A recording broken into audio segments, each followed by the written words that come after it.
pajuh makanan, mengunyah makanan tanpa menelan, tacuk makanan katanya tak mamah-mamah, kaget dicak tapi kurang lain. Nyo biasa terjadi bak ma anak niat. Tanya mak, tanya anak niat bayi. Anak niat bayi yang mantap memang jihnyan serba lemah. Nyo ngatakan oh dukna gati sayang mak kan. Lek barang-barang kau tanya ngan mak dah nunggu. Lebih-lebih nyo atai kaitan bulan Ramadan lagi nyo benar jiwa katanya ingin berbuat sesuatu yang namanya membalas jasa. Memang hana cara bagi kita nyungan untuk tabalah jasa ma, untuk tabalah jasa saya. Apapun kebaikan yang dilakukan oleh anu, hana akan mampu membalaskan kebaikan orang tua yang telah diberikan kepada anu. Nyan tunggu bit-bit, pura bit-bit, hana mungkin tanyo anu tabalah jasa urunci nyan ingat. Yang haid balahnya apa? Na 5 macam.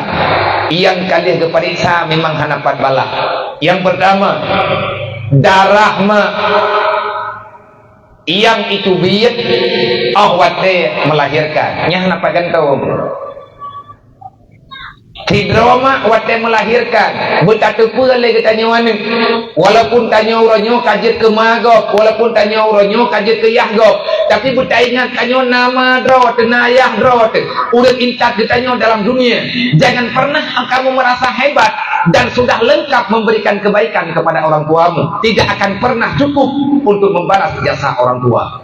Puas sebab yang paling raih alasan tanya hana tapulahima. Penderitaan mah tidak pernah dirasakan liane. Anak yang hana taat urunsi, anak yang tidak bisa menyerahkan kehidupan kepada orang tua pada masalah yang diridhai Allah. Tanyo hanta buat galak mah galak ya, dan bak yang gelake lima ya hana maksiat ke Allah. Anaknya durhaka, menyatanya durhaka.